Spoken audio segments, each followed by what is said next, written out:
Olá, estudantes, tudo bem? Aqui é o professor Denis e essa é a primeira aula do nosso curso de Eletrônica Analógica. Na aula de hoje, nós nos focaremos no estudo dos semicondutores e vamos dar uma palhinha do funcionamento do diodo semicondutor para já poder ver como esses semicondutores funcionam quando agregados num componente, ok? A bibliografia para a aula de hoje é o livro do Boylestad, de dispositivos eletrônicos e teoria de circuitos. Então vamos lá? Bom, os semicondutores são materiais que mudaram completamente a eletrônica, a informática e a sociedade de forma geral, por consequência, né? Os semicondutores são materiais que formam dos componentes mais simples, como diodos e transistores, que a gente vai estudar nesse curso de eletrônica, até os mais sofisticados microprocessadores, tanto de celulares quanto de computadores ou de outros dispositivos. Basicamente, qualquer equipamento que possui algum tipo de processamento, ou que usa algum tipo de onda de rádio, ou que faz algum tipo de comunicação, utiliza semicondutores. A imensa maioria desses semicondutores e desses dispositivos semicondutores são criados a partir do elemento químico silício, que é encontrado na areia, né? Mas existem muitos dispositivos específicos construídos com outros materiais, como germânio, por exemplo, arsênio de galho, carbono. Quando, por exemplo, eles são construídos com carbono, eles são chamados de semicondutores orgânicos.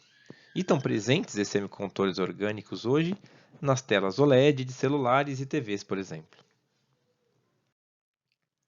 Nessa aula, nós buscaremos uma compreensão qualitativa das propriedades desses materiais, ok? E como essas propriedades podem ser usadas para construir um dispositivo. Não é o nosso intuito, então, fazer uma análise muito aprofundada do funcionamento microscópico do semicondutor, mas a parte qualitativa a gente vai abordar. Esta é uma aula muito atípica dentre todas as aulas desse curso, tudo bem? Porque é uma aula em que a gente vai falar muito sobre teoria, sem partir para resolver circuitos ou exemplos. Nas outras aulas a gente vai fazer o contrário, a gente vai ficar um pouquinho na teoria e vai partir para resolver exemplos rapidamente, tá bom? Ainda assim, a gente vai tentar fazer algum exemplo de aplicação do que a gente está estudando nessa aula, para perceber como esses conceitos fundamentais também são importantes para a gente entender a eletrônica. A gente vai aproveitar essa aula para definir alguns nomes importantes.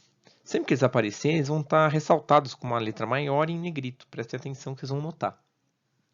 No final, o nosso objetivo é ter entendido como funciona um diodo semicondutor a partir da propriedade do material semicondutor. O diodo semicondutor é um dispositivo muito simples, mas que tem grande aplicação. Ok? Então vamos entender de uma vez por todas como funcionam os semicondutores? Bom, como a gente vai estudar um material, a gente precisa começar com química, não é? Os materiais semicondutores são elementos da família 4A da tabela periódica.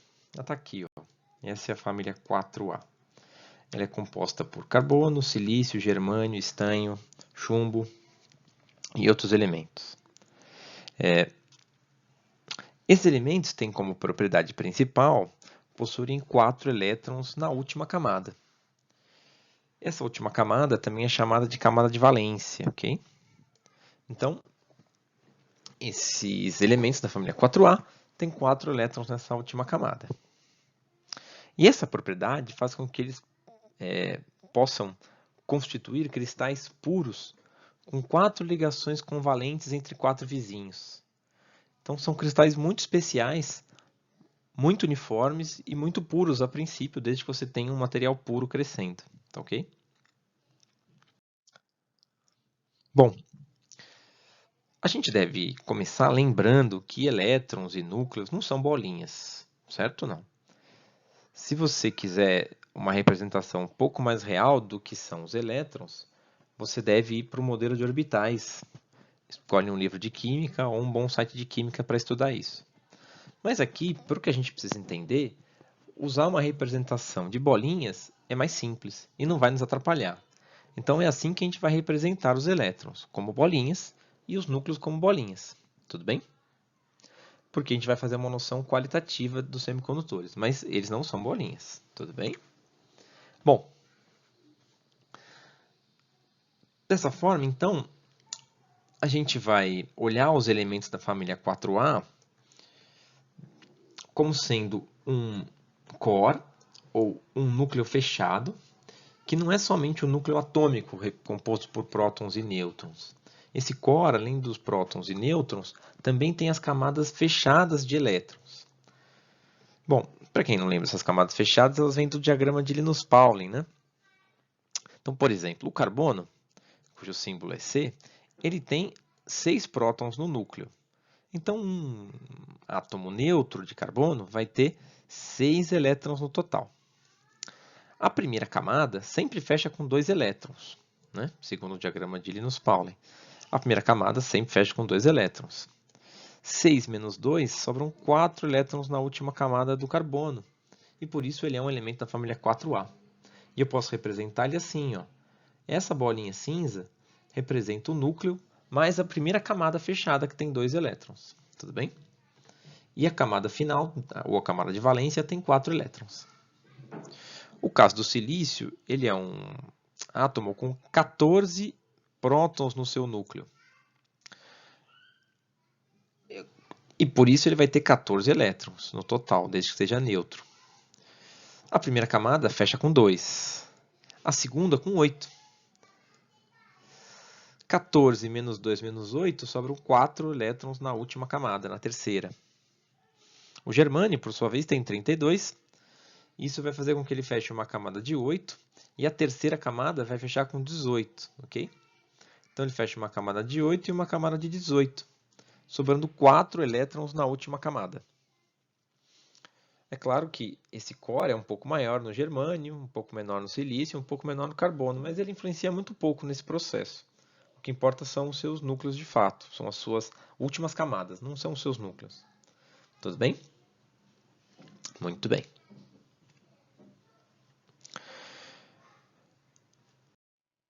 Bom, nós já vimos sobre os elementos da família 4A. Agora vamos falar sobre um pouquinho de ligações químicas. Então, ligações químicas são aquilo que mantém os átomos juntos. Uma possível ligação química, estável entre átomos, é aquela que busca fechar uma camada de 8 elétrons no final. Isso faz com que o sistema inteiro, com que esse conjunto de átomos ligados, tenha um mínimo na sua energia potencial química. E a gente sabe que todo sistema físico, né, químico por consequência, busca um mínimo de energia. Né? Quando eu solto uma bolinha e ela cai, ela está procurando um mínimo de energia potencial. Então é a mesma coisa numa ligação química, só que a energia potencial é química aqui. Quando eu fecho 8 elétrons na última camada, eu tenho um mínimo nessa energia potencial química. Os elétrons da última camada dos átomos podem se ligar de várias formas para conseguir alguma coisa parecida com isso, para conseguir um mínimo na energia potencial química. Entre elas, a gente pode destacar a ligação covalente, a iônica e a metálica. No nosso caso aqui, vai interessar para os semicondutores é a ligação covalente. Na ligação covalente, um elétron é compartilhado em 2 átomos. Então, lembrando um pouquinho de química lá. E ele pode contar desse jeito ao mesmo tempo para a última camada dos 2 átomos, certo? Então, eu tenho um elétron que fica no meio do caminho entre 2 átomos e conta como se fosse da última camada dos 2. Isso faz com que o sistema tenha um mínimo de energia. Interessante, né? Então, elétrons, elementos da família 4A, podem formar aqueles cristais puros, feitos apenas do seu elemento, né? Por exemplo, carbono ou silício, compartilhando 4 elétrons com seus vizinhos. Então, aqui a gente tem uma representação pictórica disso, né? Então, um átomo de silício pode compartilhar um elétron com cada átomo vizinho e pode receber compartilhado mais um elétron de cada átomo vizinho. De modo que este átomo aqui vai se encontrar num mínimo de energia potencial química. E todos os outros vizinhos vão tender a fazer o mesmo com seus vizinhos, de modo a construir uma rede cristalina com todos os átomos ligados da mesma forma, certo? Essa rede é muito estável eletronicamente falando. E isso significa que esses cristais são muito estáveis. Por exemplo, quando você faz uma rede dessa de carbono, o resultado que você encontra é um bonito diamante, certo? Mas uma ligação como essa, a gente está querendo fazer semicondutores aqui, né? Então vamos pensar. Se numa ligação como essa, existem elétrons que podem ser facilmente colocados em movimento para conduzir eletricidade, se todos os átomos estiverem nessa condição, todos os elétrons disponíveis nos átomos vão estar como? Ligados na rede cristalina, certo ou não? Então, antes da gente poder fechar, a gente precisa revisar mais uma coisa. Qual a natureza da corrente elétrica? Não é? Então, a gente costuma estudar a corrente elétrica sem pensar muito bem no que acontece microscopicamente falando. Ou, às vezes, até com uma noção errada de como ela é microscopicamente falando. Antes de mais nada, é bom a gente saber que a corrente que flui em um material, ela é macroscopicamente muito fácil de entender como ela funciona. Mas do ponto de vista microscópico, isso é um fenômeno muito complexo para ser analisado, ok? A nível atômico é um fenômeno extremamente complicado, que demorou muito tempo para ser modelado e até hoje os modelos têm falhas. Tudo bem? A primeira coisa que a gente deve saber, e que já é um ponto pacífico, é que ao contrário do que a gente pode imaginar, uma corrente elétrica percorrendo um pedacinho de fio não é um elétron percorrendo aquele pedacinho de fio inteiro, certo?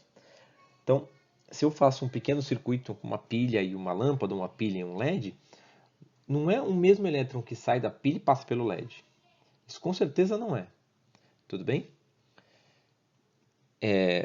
Nenhum elétron percorre metros ou mesmo milímetros dentro de um material. Nenhum.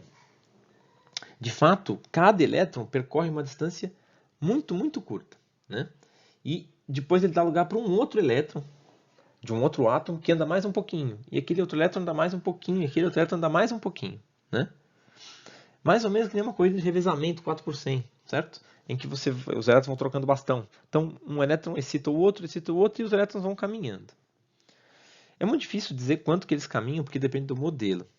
Um modelo muito utilizado para entender como funciona a corrente elétrica, do ponto de vista microscópico, é o modelo de Drude, que vem de um físico, né, Paul K. Drude.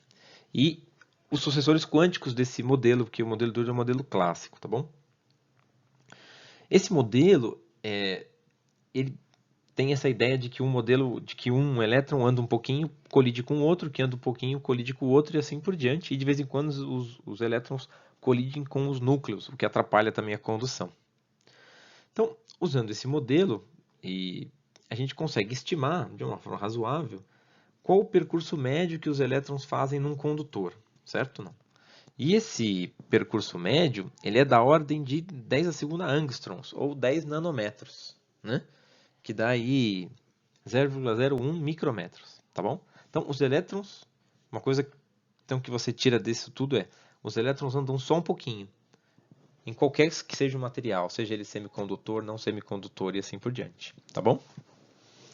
Então, para que haja condução de corrente elétrica, é preciso que existam elétrons disponíveis para permitir a condução ao longo de todo o material. Não adianta ter uma fonte de elétrons numa ponta. É preciso que existam elétrons disponíveis para a condução ao longo de todo o material. Tudo bem? Se em algum momento não tiver elétrons lá, aquele pedaço é um isolante. É claro que eu estou falando de elétrons aqui, mas daqui a pouco a gente vai ver que existe a possibilidade de condução com outro portador. Tudo bem? Então, elétrons ou algum outro portador de carga. Tudo bem? Então, quando eu imponho um potencial elétrico sobre um material, para que haja corrente ali, é necessário que existam elétrons disponíveis para conduzir corrente, ou seja, para deslocar dentro do material, ao longo de todo o material. Okay? E quanto mais desses portadores tiver disponível, ou quanto mais elétrons livres eu tiver, menor vai ser a resistividade do material. Aquele Rho da segunda lei de Ohm, certo? Que é a resistividade do material. Então, para ter um material com uma certa resistividade, significa que eu tenho uma certa quantidade de portadores livres. Se eu reduzir muito essa quantidade de portadores livres, a resistividade aumenta, porque vai virando um isolante o material. Tudo bem? Então, um insight aí de como funciona a corrente elétrica dentro de um material. Bom, fizemos esse preâmbulo todo para poder chegar nesse ponto e começar a entender o que são semicondutores. Então, esse nome, semicondutor, vem da resistividade desses materiais, ok? Então, a resistividade dos materiais, que é o quanto eles têm de resistência por metro, pode ser usada para classificar os materiais entre condutores, isolantes e semicondutores. A resistividade é aquela da segunda lei de Ohm, tudo bem? Vamos olhar. O cobre e o alumínio, por exemplo, são dois condutores clássicos. Nota que a resistividade deles é muito baixa. 1, 2, 3, 10 a menos 8 ohms por metro. Já a borracha e o plástico são dois isolantes clássicos. A resistividade varia muito entre eles, mas é sempre muito alta. Ó, 10 a 13 e 10 a 21. Percebe? Aqui é um valor muito, muito pequeno e aqui é muito, muito grande.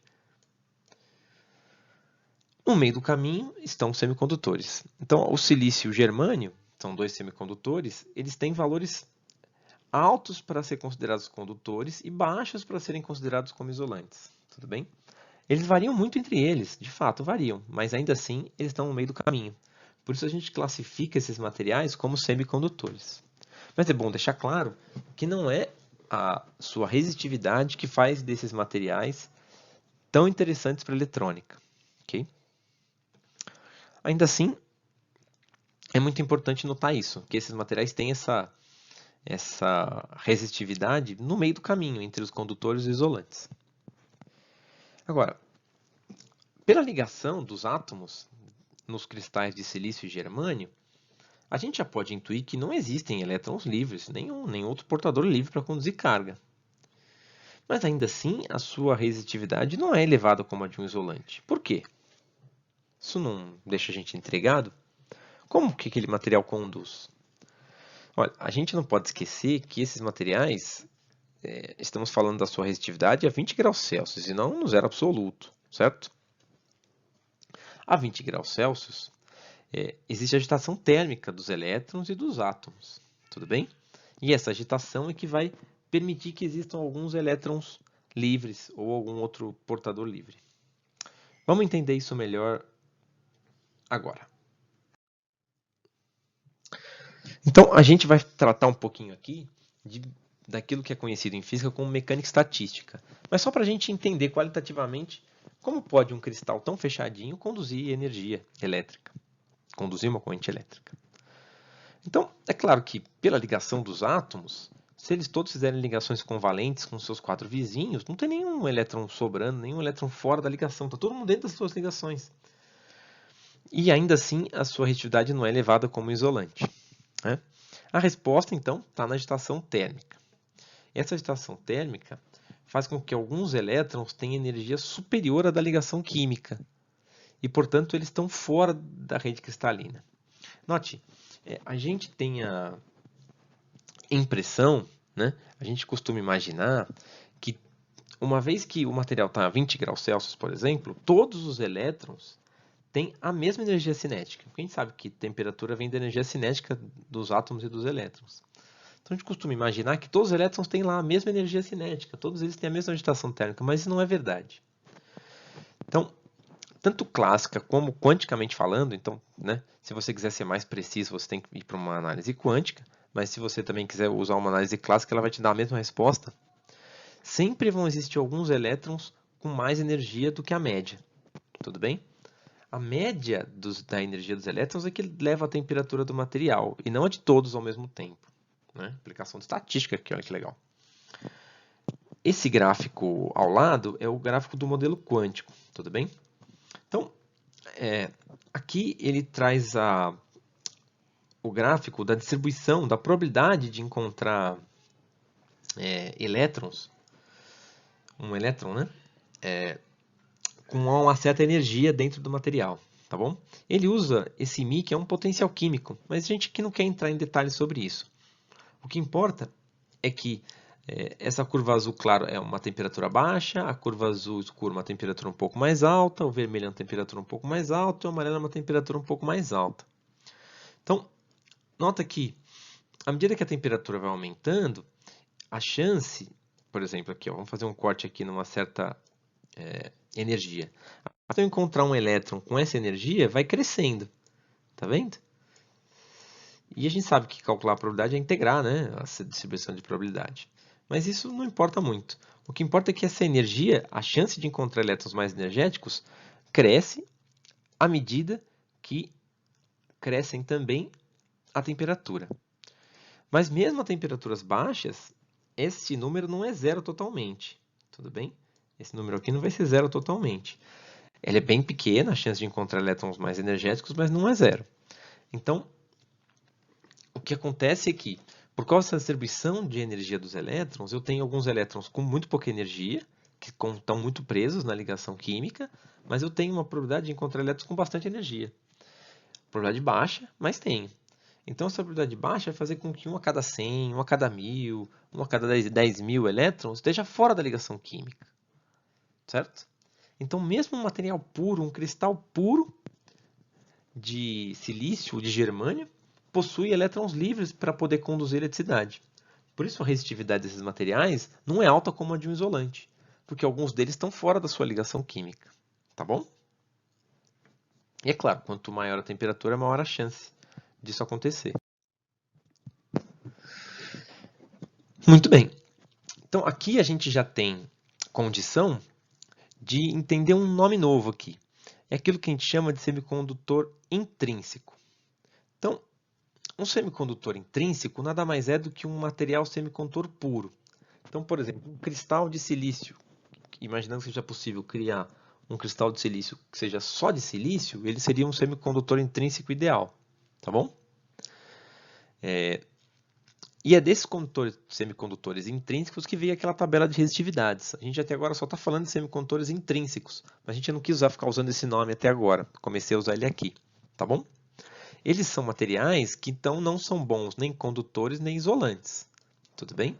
A gente sabe que eles conduzem um pouquinho por causa da agitação térmica, mas não conduzem muito, porque a maior parte dos seus elétrons está preso numa rede cristalina desse jeito aqui. Tá bom? Agora, a gente costuma dizer que uma vez que eu solte um elétron, eu não estou criando um portador de carga, eu estou criando dois. Por quê? Porque ao desprender um elétron da rede cristalina, o que fica no lugar é aquilo que a gente chama de lacuna, certo? Então, quando o elétron sai da rede cristalina, ele vai fazer falta ali, certo? Porque o átomo que tinha aquele elétron ficou positivamente carregado, certo? Então, a gente vai entender melhor como esse processo acontece, mas lacunas são única e somente a ausência de um elétron na rede cristalina, ok? Então, vamos entender isso direitinho. Uma vez que pela agitação térmica ou por qualquer outra razão, um elétron saia da rede cristalina, como por exemplo esse daqui, ó, ele foi lá e saiu da rede cristalina, está fora. Esse elétron que está fora a gente chama de elétron livre. Se eu colocar uma diferença de potencial aqui nesse semicondutor, esse elétron vai se deslocar um pouquinho e vai permitir condução de energia. Tudo bem? Agora, o que ficou aqui não é uma coisa trivial. Ficou um átomo com carga positiva. E esse buraco aqui, ou essa lacuna, se você preferir, pode ser preenchida por um elétron, certo? Então, é possível conduzir corrente elétrica só por lacunas, não é? É meio esquisito imaginar como é que esse buraco conduz energia. É muito mais fácil imaginar como é que um elétron anda e vai parar num outro cristal, num outro pedaço do cristal. Mas, de fato, o semicondutor intrínseco conduz tanto por lacunas como por elétrons. Tudo bem? Por quê? Porque esse espaço vago que surge aqui pode ser preenchido, é claro, por um elétron vizinho. Não é verdade? Se ele for preenchido por um elétron vizinho, a lacuna vai aparecer no átomo vizinho aqui. E se isso acontecer no próximo vizinho, a lacuna agora vai vir para cá. e assim por diante, de modo que a lacuna, de certa forma, se desloca, certo ou não? Tudo bem? Muito bem. Então, encontramos aqui um novo nome importante, ó, elétron livre. O elétron livre é simplesmente aquele elétron que não está na ligação química por algum motivo, ok? Assim como a lacuna é o buraco que ele deixou. Mas, como eu já falei, as lacunas se deslocam assim como os elétrons livres. Aqui tem uma representação um pouco mais caprichada, né? Agora que vocês já imaginaram como esse processo funciona. Então, as lacunas podem ser de fato usadas como portadores de corrente, elas são portadores de corrente elétrica. Se eu tiver um material cheio de lacunas, ele vai ser um bom condutor, não vai ser um condutor ruim. Por quê? Porque, bom, vamos imaginar então que a gente tem um material assim, desse jeito. Tudo bem? Eu tenho um cristal e tenho uma lacuna aqui. Ó. Dependendo da diferença de potencial, eu aumento muito a chance e posso tentar atrair, posso colocar um potencial, por exemplo, positivo aqui e tentar atrair elétrons nessa direção, na direção para cá. Se isso acontecer, eu aumento a chance e pode acontecer de vez em quando um elétron que está nessa ligação química, por agitação térmica e por um pouquinho de sorte estatística, pular para cá. E ao fazer isso, ele abre a lacuna no seu átomo vizinho. Se, num segundo momento, essa lacuna que foi aberta for preenchida de novo pelo átomo vizinho, a impressão que se tem é de uma carga positiva se deslocando para a direita. Certo ou não? Então, quando um elétron pula de um átomo vizinho para o outro, fechando uma lacuna e abrindo uma outra, é como se essa lacuna que tivesse deslocado, né? Se eu olhar para cá, eu vou falar, olha que legal, que bonito, a lacuna estava aqui, ela andou para o átomo vizinho, a lacuna fez esse caminho. Depois a lacuna fez esse caminho. E a lacuna está caminhando, certo? Pela rede. E a lacuna tem carga positiva, né? Porque se eu olhar para esse conjunto de átomos aqui, está faltando um elétron aqui, então eles têm carga positiva, certo? E aqui a carga positiva estava aqui, ó. A carga positiva se deslocou. Não é verdade? Então, de fato, um semicondutor tem dois portadores de corrente elétrica. Ele tem os seus elétrons livres e tem as suas lacunas. Então, vamos resumir o que a gente viu até aqui, porque foi bastante teoria. Então, os semicondutores intrínsecos, né, são cristais de elementos com 4 elétrons na última camada. Geralmente silício, quase tudo silício, mas tem outras opções. Em semicondutores, a eletricidade é conduzida por dois portadores, certo? Tanto os elétrons livres, que se desprenderam da rede cristalina, como as lacunas, que é o buraco que esses elétrons deixou. Os dois se deslocam para conduzir corrente elétrica. Quando um semicondutor é completamente puro, feito por um material só, ele é chamado de intrínseco, ok? E semicondutores intrínsecos têm poucos portadores, né? Eles só existem por agitação térmica, alguns elétrons e algumas lacunas. Tudo bem? Por isso, a sua resistividade ela é ordem de grandeza mais alta que a dos condutores. Ele é um resistor com resistência muito maior do que um pedaço de condutor, por exemplo. Olha que legal. Eu vou parar um pouquinho essa nossa explicação dos semicondutores para mostrar que só entendendo isso, você já consegue descobrir como é um componente muito importante em eletrônica, um sensor de temperatura, não é? Talvez o sensor de temperatura mais comum que exista é o NTC. Tem aqui um desenho dele aqui, ó. Olha como ele é pequenininho, que bonitinho. Esse é um NTC 103, ok? Esse NTC, ele é um bloquinho de semicondutor intrínseco. Ele pode ser feito de outra forma, mas basicamente ele é um bloquinho de semicondutor intrínseco. Nota que, diferente dos condutores metálicos, os semicondutores eles vão conduzir melhor a corrente se a temperatura aumentar. Não é verdade? Então, um condutor normal, quando eu esquento, a resistividade dele cresce. Num semicondutor, não. Se você esquentar um semicondutor, você vai liberar mais elétrons da ligação covalente e vai ter mais elétrons e mais lacunas para conduzir. Então, quando você esquenta um semicondutor, ele conduz mais corrente. Então, a sua resistividade diminui com a temperatura. Tudo bem? Então, como a resistividade diminui com a temperatura, eles podem ser usados como sensor de temperatura do tipo NTC, que é um negativo de temperatura e coeficiente. Isso significa é um coeficiente de temperatura negativo, ou seja, quanto maior a temperatura, menor a resistência. Dá uma olhada na curva de um NTC de 10K, né? Isso significa esse 103. A sua resistência em kilo-ohms, ela cai à medida que a temperatura cresce, ok? A temperatura vai crescendo e a resistência cai. E cai rapidamente, cai exponencialmente. Isso é importante, que ela caia muito rápido, para que o sensor seja muito sensível, tá bom? Esse tipo de sensor é chamado de termistor, né? Que é um resistor que varia com a temperatura, certo? Então, quando você vê um NTC, você já sabe, aquilo ali é um semicondutor intrínseco. Eu posso construir de alguma outra forma, para ele ser mais robusto, para ele ter alguma outra característica especial, mas o princípio de funcionamento é sempre esse, é um semicondutor que, quando você esquenta, ele libera portadores. E ao liberar esses portadores, ele conduz melhor, diferente de um metal, por exemplo, que faz isso ao contrário. Tá bom? Ok? O datasheet desse semicondutor está aqui, para quem estiver interessado, ok? Bom, é muito interessante como funciona um semicondutor intrínseco, mas o mais interessante vem agora, certo? É a construção de um outro tipo de material, que é aquilo que é chamado de semicondutor extrínseco, ok? A gente já vai ver o que é um semicondutor extrínseco. Basicamente, o que a gente sabe até agora é que os semicondutores formam cristais puros que conduzem eletricidade, mas com dificuldade, certo?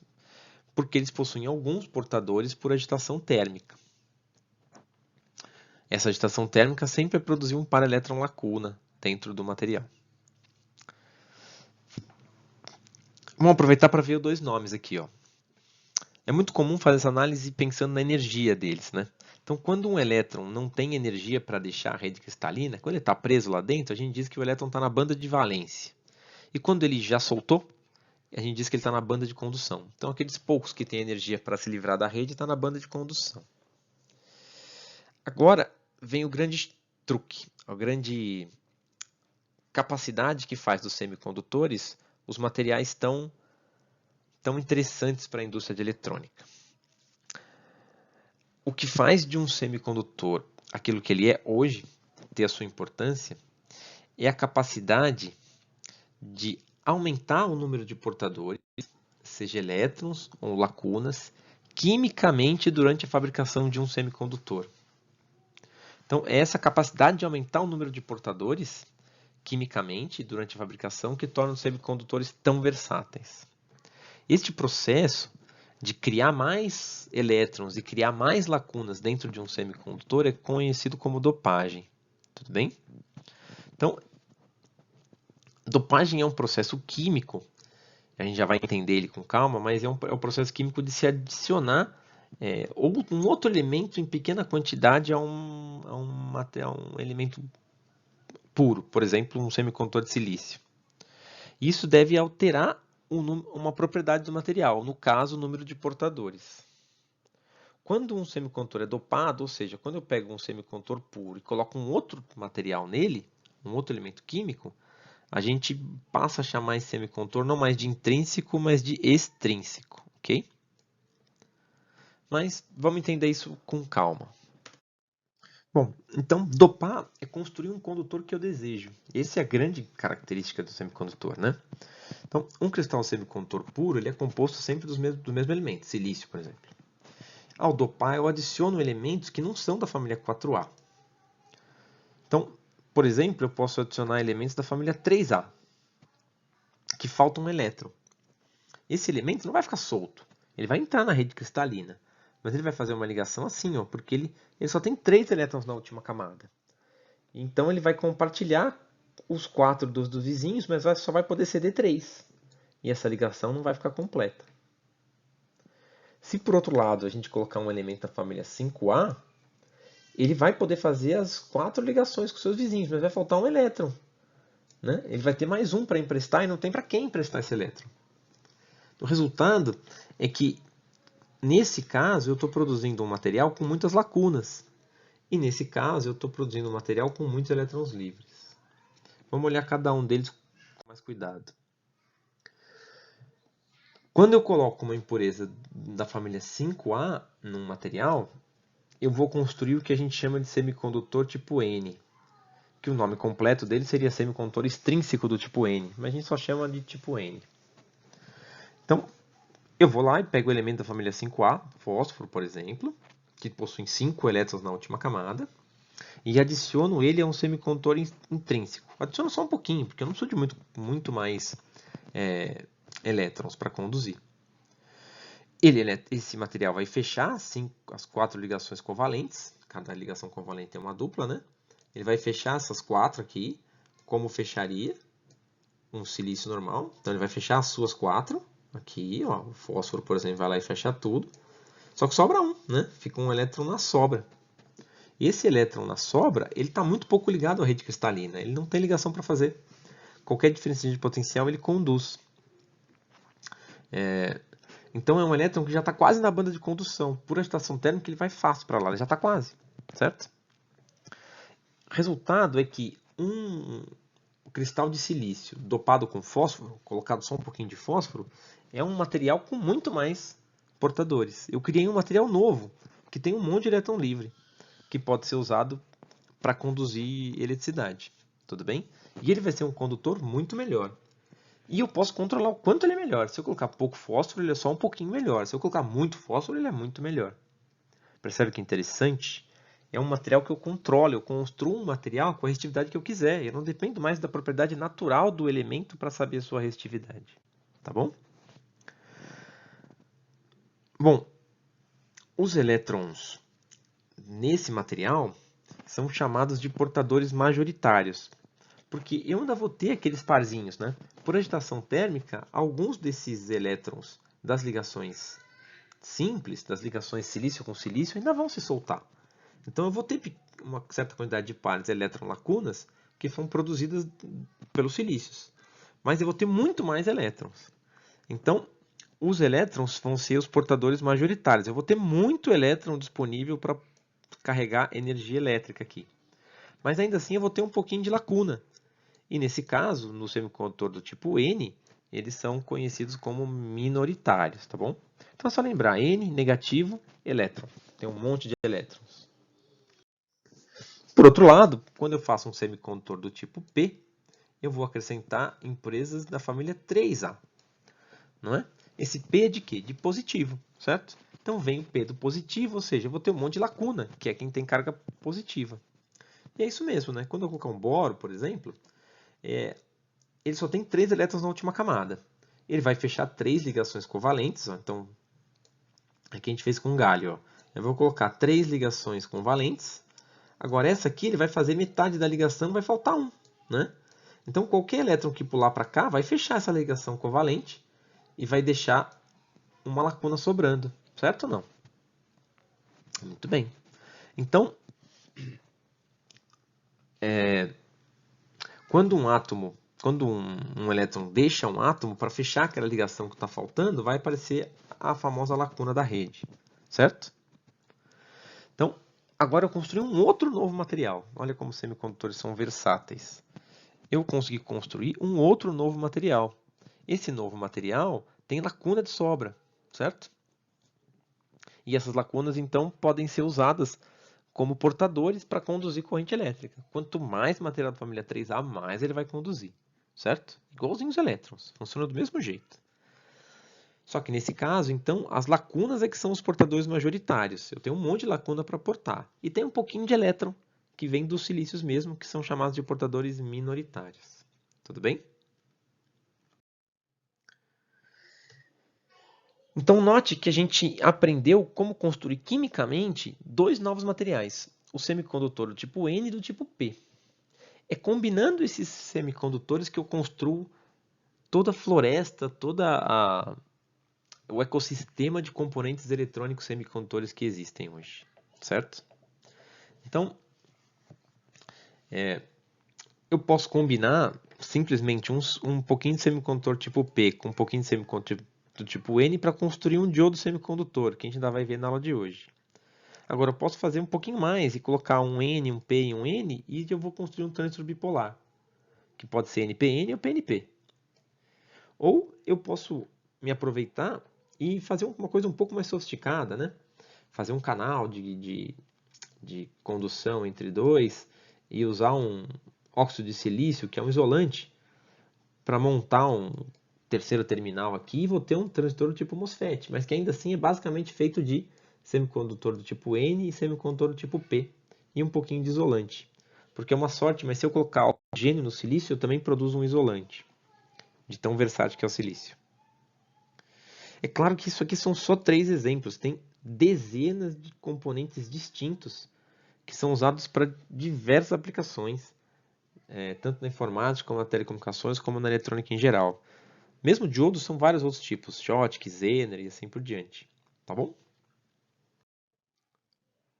Então, esses materiais podem ser usados para construir componentes e circuitos integrados semicondutores, porque eles são de estado sólido, certo?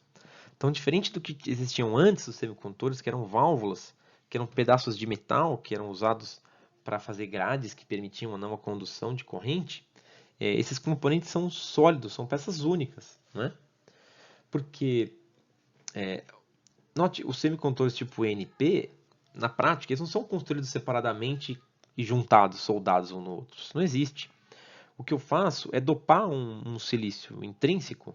Um pedaço dele eu dopo com um material e outro pedaço eu dopo com outro. Então eu pego um pouco, dopo metade com boro, tapo aquela metade que eu dopei com boro e tapo outra metade com fósforo, por exemplo. E eu já vou ter metade tipo N e metade tipo P. E eu posso fazer isso usando máscaras, né? E dopar vários trechos de um tipo e vários trechos do outro, e depois fazer interligação entre eles. Isso permite que eu construa um circuito integrado mesmo, tá bom? Eu faço vários transistores e capacitor, que é possível fazer um capacitor com semicondutor, e diodos e um monte de outros componentes e vou construindo tudo no mesmo cristal, interligo entre eles e pronto, eu tenho um circuito inteiro semicondutor construído num pedacinho, certo?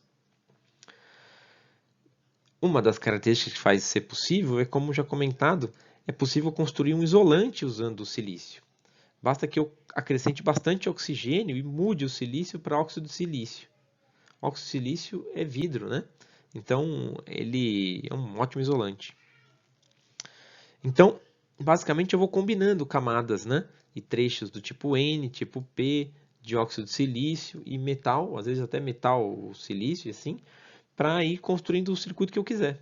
Eu vou construindo um transistor aqui, um transistor ali, interligo entre os dois, ponho um pouquinho de isolante e vou fazendo a máscara que eu quero. De modo que eu construo todo um circuito dentro de uma peça de estado sólido só. Atualmente, né, para quem acompanha, a litografia dos componentes já permite que você faça um transistor com 5 nanômetros, né? Então, eu tenho lá um pedacinho de tipo N, um pedacinho tipo P, um pouquinho de isolante, e as ligações que são necessárias com 5 nanômetros. Realmente é muito pequeno, né? Bom, disso tudo agora, a gente falta entender basicamente que mágica acontece quando eu interligo esses dois materiais, né? Para isso, a gente vai mudar um pouquinho a nossa representação. Então, em vez de continuar com aquela representação de cristal, eu vou imaginar que eu já tenho um cristal pronto aqui, ó, e vou representar um semicondutor do tipo N pelas suas características de portadores. Então, eu sei que ele é basicamente um material neutro. Então, eu vou representar ele desse jeito aqui, como sendo as cargas positivas presas e as cargas negativas livres, certo? Porque os elétrons é que são os portadores majoritários no tipo N. O tipo P vai ser o contrário. As lacunas se deslocam e os íons negativos estão presos na rede. Eu sei que, na verdade, a lacuna não anda. Quem anda é o elétron, dando um pulinho para cá, um pulinho para lá. Mas o que importa é que é a lacuna que se desloca, né? A carga positiva, aparentemente, se desloca. Tá bom? A gente não vai representar nesse nosso desenho os portadores minoritários. A gente vai esquecer eles por enquanto. Eles estão aqui, mas um ou outro. Tá bom? Então, qual é a mágica que acontece quando eu coloco um semicondutor do tipo N e um semicondutor do tipo P, um juntinho do outro? O nome desse local onde eles se encontram é de junção. Então, a junção PN, a famosa junção PN. Então, é onde eles se juntam, é onde, onde o material N se junta com o material P. A gente sabe das propriedades básicas de cada um, né?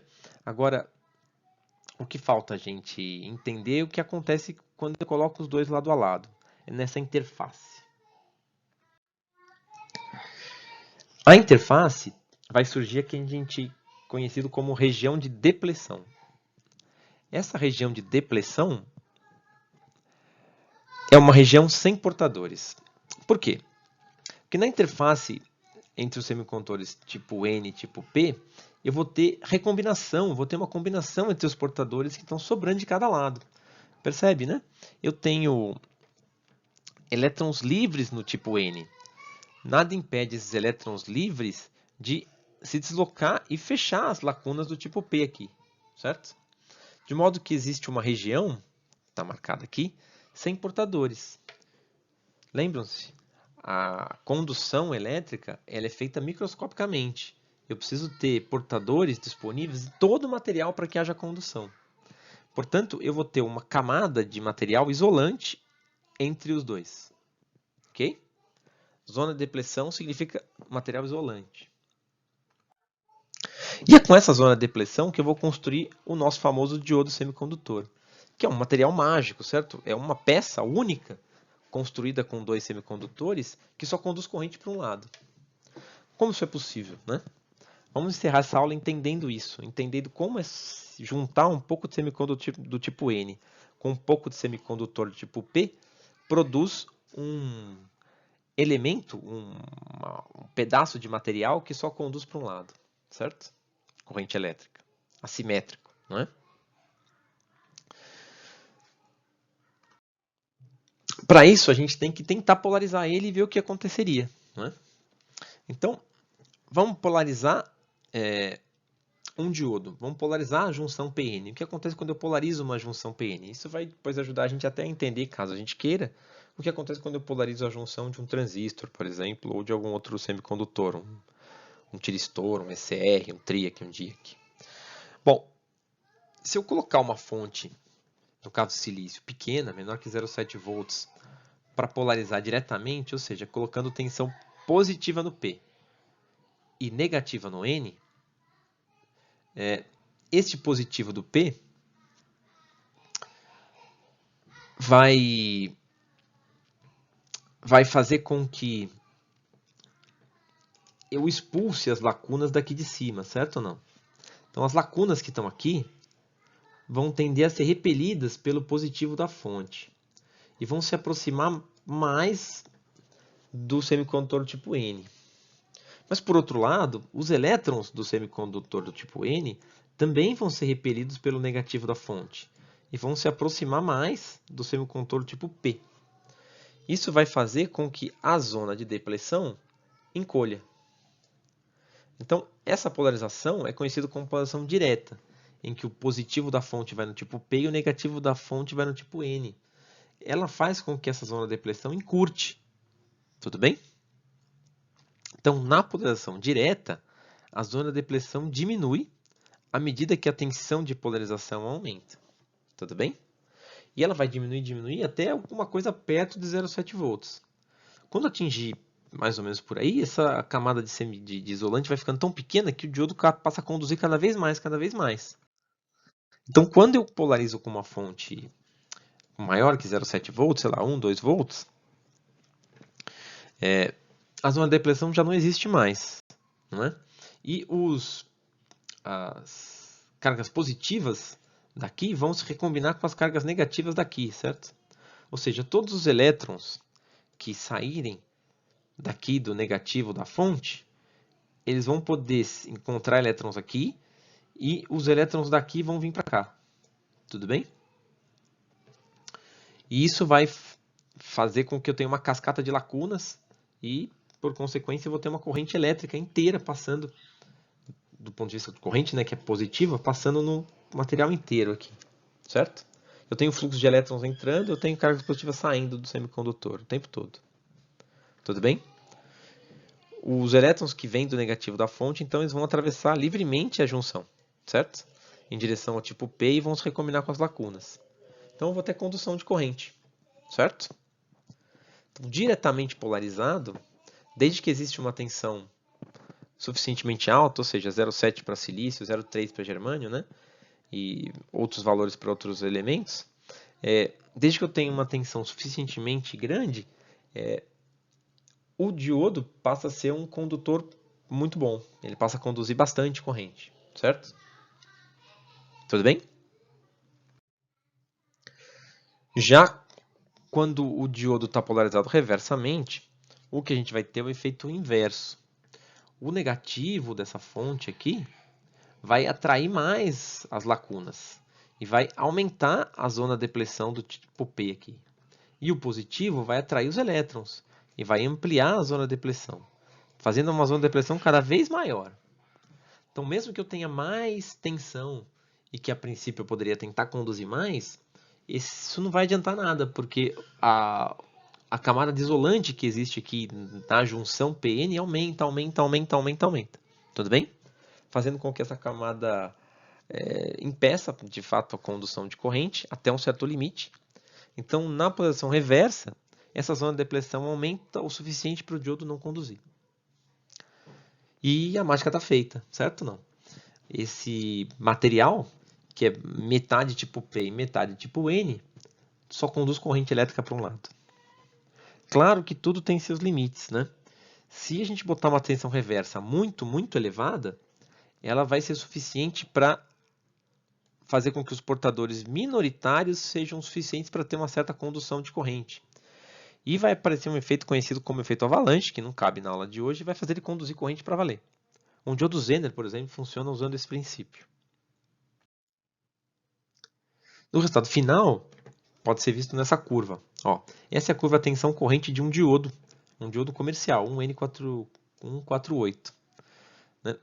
Nesse datasheet não vai ter essa curva, você vai ter que tirar os pontos das curvas e construir, porque foram separados em 4 curvas. Mas está lá. Se você for pegando quanto que é a corrente para cada valor de tensão, o que você tem é que para tensões negativas a corrente é muito pequena. Ela cresce negativamente, mas muito pouco. Ela é sempre zero. Ó. Aqui são valores reais tomados do datasheet, ele é aproximadamente zero. À medida que eu vou colocando tensões positivas, ele ainda não conduz. Ainda não conduz, mas quando chega perto aqui do 0,7 volts, do famoso 0,7 volts, porque esse é um diodo de silício, aí a corrente passa a crescer rápido, fazendo com que esse dispositivo conduza a corrente. E aí eu não preciso de muito mais tensão, né? Mais meio volt e ela já está conduzindo quase 1 ampere. Tá bom? Bom, vamos parar por aqui, porque o objetivo da aula de hoje era entender os semicondutores, entender o processo interno desses semicondutores do ponto de vista qualitativo. A gente não vai fazer conta para ver número de portador, nada disso. Entender o seu funcionamento básico e dar um pequeno highlight de como funciona aqui um diodo semicondutor. Mas o diodo semicondutor mesmo vai ser o objetivo dos nossos próximos vídeos, que vão estar disponíveis no canal. Ok? Bom, essa é uma aula muito sofisticada, que tem muita informação. Tudo bem? Se você quiser estudar um pouquinho mais sobre isso, eu recomendo esses links aqui, que eu também consultei. De um modo geral, esse daqui.